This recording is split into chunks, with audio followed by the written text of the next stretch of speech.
ভিডিওটা সত্যিই অনেক সুন্দর, সবাই একটু দেখে যাবেন। আপনি কি করতেছেন দুনিয়ায়? আমার রসুল 3টা দিন বামলা কাটা জঙ্গলে সিজদায় পড়ে কান্না করতেছে। আপনি সে রসুলের জন্য কি করতেছেন? তখন সাহাবা একরাম ডাকে, উঠে না, মাথা তুলে না সিজদা থেকে। হযরত আবু বকর উমর ডাকে, মাথা তুলে না। হাসাইন হুসাইন ডাকে, মাথা তুলে না। মা ফাতেমা ডাকে, মাথা তুলে না। কিন্তু আমার রসুলকে কে তুলতে পারবে সিজদা থেকে? তখন সাহাবী ইকরাম বলেন, আমার মনে হয় মা ফাতেমা তুলতে পারবে।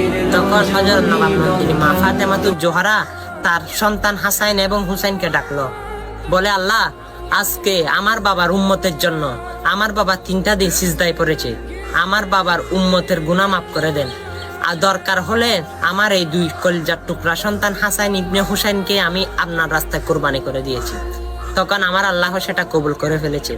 জিব্রাইল আমিনকে যখন নাজিল করেছে দুনিয়ায়, তখন জিব্রাইল আমিন বলে, ইয়া রাসূলুল্লাহ, আপনি সিজদা থেকে মাথা তোলেন, আপনার উম্মত গুনাহগারের গুনাহ মাফ হয়ে গেল, তারাই কিন্তু জান্নাতের বাসিন্দা হবে। তখন ওই মায়ের দোয়াটা আল্লাহর দরবারে পেশ হয়ে গেল।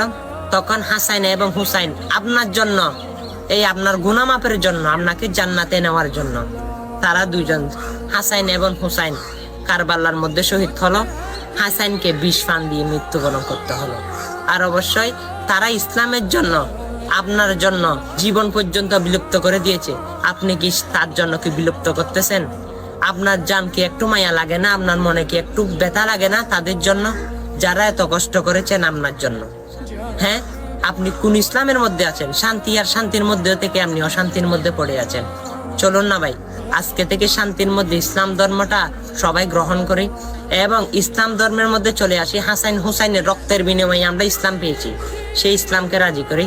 অবশ্যই আমি আপনাকে সুন্দর একটা কথা বললাম, আর আপনি চাইলে এই কথাটা যদি ভালো লাগে শেয়ার করতে পারেন, ভালো না লাগলে উপর দিকে টেনে দেন, আমার কিছু করার নাই।